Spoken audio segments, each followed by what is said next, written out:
প্রিয় দর্শক আসসালামু আলাইকুম। শুরু করতে যাচ্ছি আজকের বাংলাদেশ প্রতিবেদন। আজকে বাংলাদেশ প্রতিবেদনে অডিও কলের মাধ্যমে যুক্ত হয়েছেন সুন্দর মিষ্টি আপুটির সাথে অডিও কলের মাধ্যমে সরাসরি কথা বলে নিব। তাই কেউ কোথাও যাবেন না, সম্পূর্ণ ভিডিওটি না টেনে দেখার চেষ্টা করুন। একটুখানি ভিডিওটি স্কিপ করলে বাকি বিস্তারিত জানতে পারবেন না, তাই জানার জন্য ধৈর্য ধরে সম্পূর্ণ ভিডিওটি দেখার চেষ্টা করুন।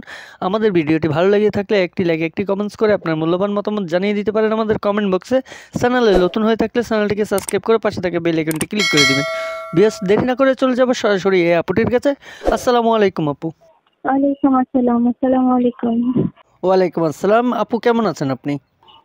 ভাইয়া, আল্লাহ রাখছে, আলহামদুলিল্লাহ। আপনি কেমন আছেন? আলহামদুলিল্লাহ আমি ভালো আছি। আপু, দর্শক জানতে চাচ্ছে যে পিকটা আমাদেরকে দিয়েছেন, মাশাআল্লাহ অনেক সুন্দর একটি পিক, অনেক কিউট মিষ্টি দেখতে আপনি। তো এই পিকটা কার? আপনার অরিজিনাল পিক, মানে ছবিটা কি আপনার? জি, এটা আমার ছবি। মাশাআল্লাহ, আপনার প্রশংসা না করলেই নয়, অনেক সুন্দর দেখতে আপনি, অনেক মিষ্টি আপনি, এত সুন্দরী রূপসী রূপবতী মেয়ে। প্রতিবেদনে আসার মূলত উদ্দেশ্যটা কি দর্শক জানতে চাই। ভাইয়া, আমি আমার আসছি প্রতিবেদনে। কেন আসছি? কারণ প্রতিবেদন তো কেউ এমনি এমনি আসে না, বিপদে পড়ে আসে। আমি খুব বিপদে পড়ে আসছি। তো আমার বাবা মা কেউই নাই, আমি একটা ভালো মানুষের সন্ধানে আসছি, যে তার হাত ধরে আমি সুখে দুঃখে দিন কাটাতে পারবো। দুবেলা জীবিত ভাত খেয়ে তার সাথে আমি থাকতে পারবো। একটা দায়িত্বশীল মানুষ চাচ্ছি যে আমার পাশে থাকবে। বুঝতে পারছেন? এই জন্য প্রতিবেদনে আসছি।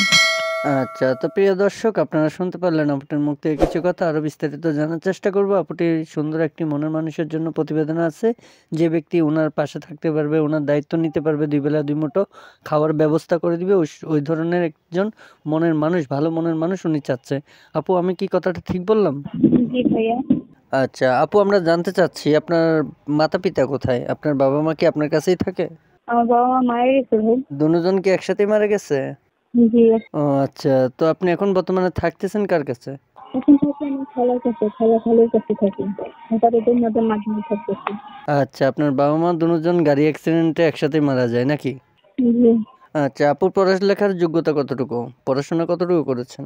আমি পড়াশোনা করতেছি, মাদ্রাসা লাইনে করছি, এখন অফ আছে আপাতত।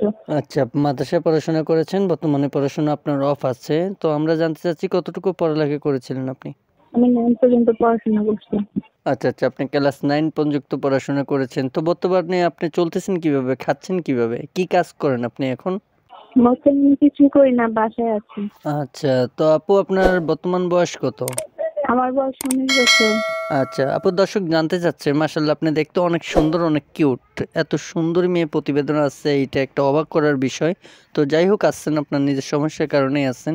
যদি কোনো ভাই আপনাকে ফোন করে, তাদের ভিতরে বিবাহিত থাকবে, অবিবাহিত থাকবে, বৃদ্ধ থাকবে, তো ওরকম মানুষ যার ফ্যামিলি থাকবে, সংসার থাকবে, দুইটা চারটা বাচ্চাও থাকবে, ওরকম মানুষ আপনাকে ফোন দিয়ে বিয়ে করতে চাইবে। তো আপনি তো সুন্দর স্মার্ট একটি মেয়ে, তো আপনার পারফেক্ট কিরকম মানুষ, মানে কেমন বয়সী ছেলে হলে আপনার জন্য পারফেক্ট হবে? ভাইয়া, আপনি বয়সের কথা বলেন, বয়স তো এখন কি বলবো, আমি সুন্দর হলে তো আর সবকিছু হয় না। একটা ভালো মনের মানুষের দরকার, একটা ভালো মনের মানুষ চাচ্ছি আমি। তার বয়স হলো কোনো সমস্যা নাই, যদি আমাকে সে রাখতে পারবে, সেইভাবে রাখতে পারবে, আমার কোনো প্রবলেম নাই। আর সে যদি আরেকটা বিয়ে করে থাকে, সে রীতি অনুযায়ী তো হাদিসের 4টা বিয়ে করা জায়েজ আছে। এখন যদি সে আমাকে ভালো মতো রাখতে পারে, আমার দায়িত্ব নিতে পারে, তো আরেকটা বিয়ে করলে আমার কোনো সমস্যা নেই। আচ্ছা, আপনি বলতে চাচ্ছেন মানুষটা যেমনই হোক না কেন, যেমনই বয়স হোক না কেন, তো তাকে আপনি মেনে নেবেন, সে যদি আপনার সম্পূর্ণ দায়িত্বটা নিয়ে আপনার পাশে থাকতে পারে নাকি? জি জি জি। আচ্ছা, তো আপু আমরা জানতে চাচ্ছি, আপনি এর আগে কখনো প্রতিবেদন করেছিলেন? না ভাই, আমি আগে কখনো করিনি। আচ্ছা, আলোচনা করতে করতে আপু আমরা ভিডিও শেষ পর্যায়ে চলে আসছি। আপনি কি দর্শকের উদ্দেশ্যে কিছু বলতে চান? ভালো থাকবেন, আর আমাকে কেউ কোনো বাজে কমেন্ট করবেন না। যদি কারো ভালো লাগে তাহলে আমার সাথে যোগাযোগ করবেন। আর এটাই বলার, আমাকে কেউ বাজে কমেন্ট করবেন না। যদি সাহায্যের হাত বাড়ানো থাকে, পাশে থাকার ইচ্ছা থাকে, সাহায্য দরকার না, আমার ভালো একটা মানুষ দরকার, যার হাত ধরে আমি থাকতে পারি। ভালো মনের মানুষ চাই। যে ভালো মনের মানুষ হিসেবে কেউ আমার সাথে কথা বলতে চায়, যোগাযোগ করতে চায়, তাহলে এই নাম্বারে কথা বলতে পারি। আচ্ছা, তো আপু আপনার সাথে যোগাযোগ করবে কিভাবে? যে নাম্বারে আমি আপনার সাথে কথা বলতেছি, এই নাম্বারটা কি আপনার পার্সোনাল নাম্বার? এই নাম্বারে ফোন করলে কি আপনাকে পেয়ে যাবে? জি। ঠিক আছে আপু, আজকের জন্য এখানেই বিদায়। তো প্রিয় দর্শক, কথা বলতে বলতে চলে আসলাম আমরা ভিডিওর শেষ পর্যায়ে। আবারও বলবো, ভিডিওটি ভালো লাগলে একটি লাইক, একটি কমেন্টস করে আপনার মূল্যবান মতামত জানিয়ে দিতে পারেন আমাদের কমেন্ট বক্সে। আমাদের চ্যানেলটি নতুন হয়ে থাকলে চ্যানেলটিকে সাবস্ক্রাইব করে পাশে থাকা বেল আইকনটি ক্লিক করে দিবেন। আপুটির নাম্বারটি ভিডিও স্ক্রিনে থাকবে, চাইলে ওখান থেকে নাম্বার নিয়ে বাকি বিস্তারিত জেনে নিতে পারেন। আমরা সময়ের অভাবে আপুটির কাছ থেকে নাম ঠিকানা নিতে পারিনি, আপনারা বাকি বিস্তারিত ফোন করে জেনে নিতে পারবেন। কেউ খারাপ বক্তব্য নিয়ে ফোন করবেন না, কেউ ফোন করে বাজে কথা বলবেন না। বিয়স, আজকের জন্য এখানেই বিদায়। আগামীতে দেখা হবে ইনশাল্লাহ অন্য কোনো নেক্সট আরও একটি ভিডিও নিয়ে। ও পর্যন্ত ভালো থাকবেন, সুস্থ থাকবেন। আসসালামু আলাইকুম রহমতুল্লাহি ওয়া বারাকাতুহু।